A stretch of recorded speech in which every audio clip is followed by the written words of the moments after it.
Malaysia sedang merancang perubahan besar cara kanak-kanak menggunakan media sosial. Bermula dengan pertengahan 2026, mereka yang berumur bawah 16 tahun tidak lagi dibenarkan memiliki akaun media sosial sendiri.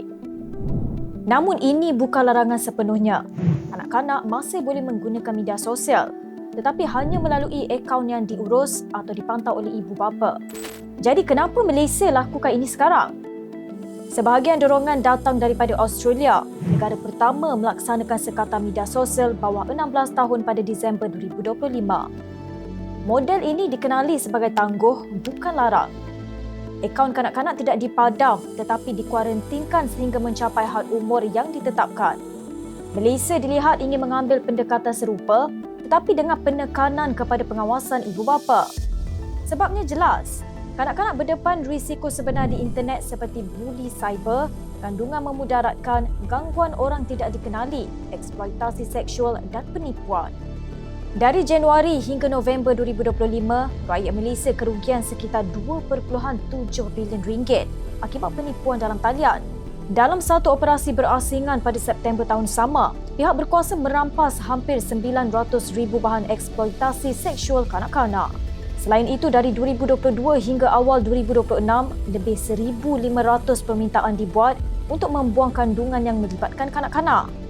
This is not really an age restriction issues lah. It is a public health oriented digital governance shift whereby we are treating the online harm as a systemic issue rather than individual behavioral problem. These concerns are primarily catalysts for the policy. In fact, the decision is largely justified as a child protection and mental health intervention rather than a moral or disciplinary one. Jadi bagaimana ia akan dilaksanakan?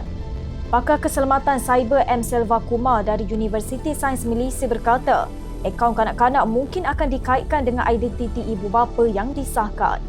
Ini bermaksud ibu bapa yang akan mencipta atau mengawal akaun tersebut, bukan kanak-kanak secara sendiri.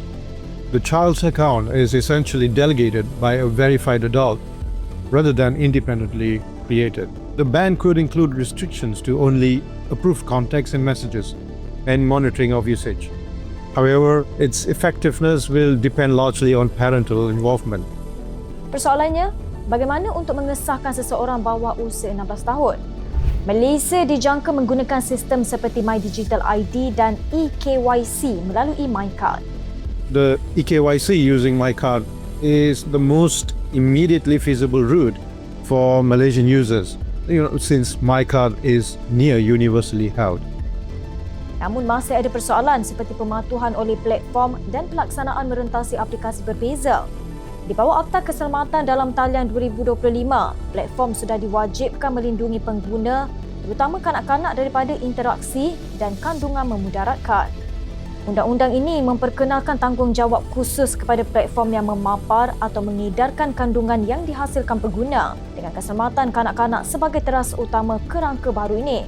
Jadi langkah terbaru ini akan memperkukuh lagi usaha tersebut. Perincian penuh masih belum diumumkan. Jika dilaksanakan, dasar ini akan mengubah cara kanak-kanak di Malaysia menggunakan media sosial dan siapa yang bertanggungjawab terhadapnya. Haili Izzati, FMT.